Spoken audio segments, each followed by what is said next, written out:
Due out tomorrow makes shocking allegations about Senator Obama's background, and it may have made his campaign a bit nervous. From Barack and Michelle's 20-year-long relationship with Trinity Church, to Obama's family connections to Kenya, to his dealings with, well, Bill Ayers, the unrepentant terrorist. The author aims to expose what he says is the real Obama. Joining us now in an exclusive interview is the author of The Obama Nation, Leftist Politics and the Cult of Personality. Dr. Jerome Corsi is with us. Welcome back. Thank you, Sean. Great 4 years ago, 2004, you and John O'Neill launched right here on this show. That's your right. first TV interview. Correct. Unfit for Command, the Swift Boat Bets for Truth. That's right. It was our first television interview, and our first radio also was with you in the afternoon, just as today. And I warned you then, and I'm going to warn you now. All these leftists out there, you know, are going to do what they did the last time and attack you for daring to examine his record. You ready?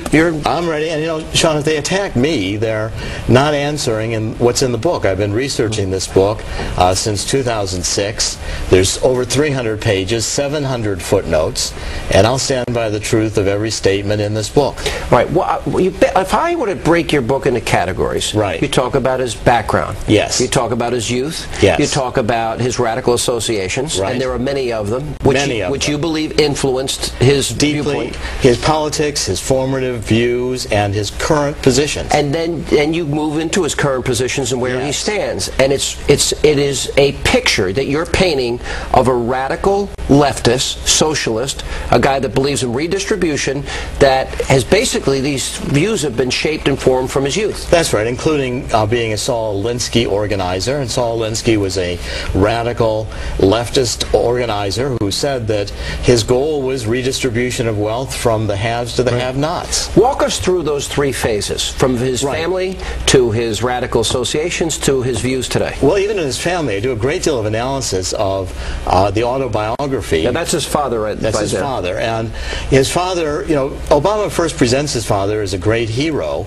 and the truth was his father was a polygamist and a alcoholic. He had abandoned the family in Africa when he met Obama's mother in Hawaii. He married Obama's mother without disclosing he had not divorced this African woman. And by the way, in fairness, you don't. I would never hold it against him. I don't either. The actions of his father, but you're giving a historical perspective. Well, first of all, Obama put the issue on the table and analyzing it and making it the core of his autobiography.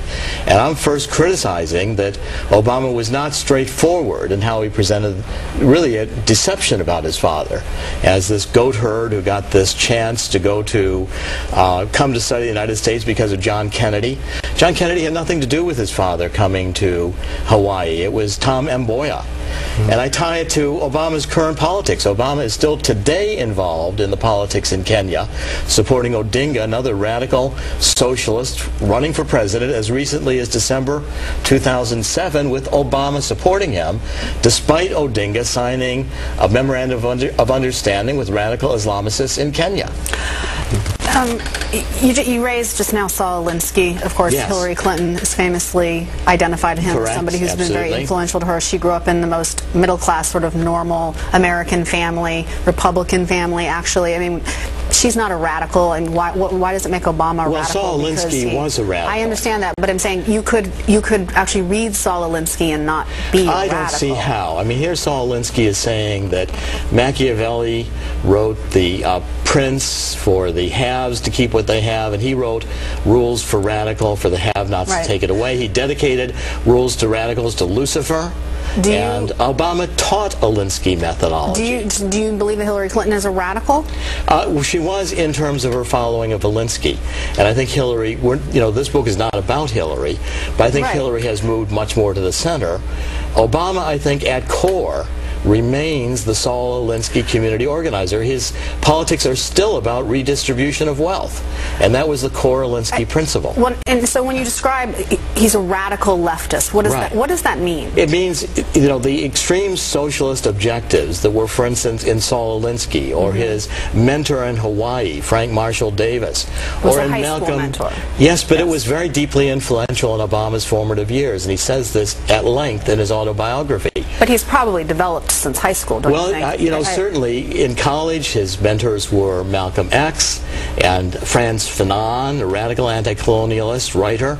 Then he joins the Black Liberation Theology Church.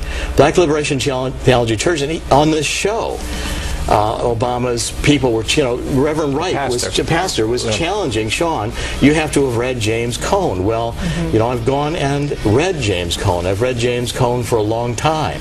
I've been writing about these issues for decades, and James Cone's whole idea was that Jesus Christ historically was black, really an African Palestinian who opposed the colonialists of his day, the Romans who were occupying Israel. Okay. We're going to be right back. And you with Dr. Jerome Corsi. I was looking at the back of your book, and the blurb on it says, after an Obama presidency, we would be a militarily weakened and economically diminished nation.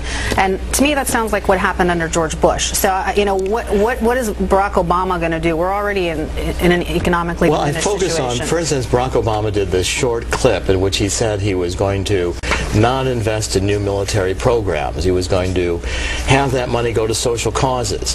He's had this whole idea he was going to disarm with nuclear weapons, yet he has no practical plan for that except to say we're going to move in that direction.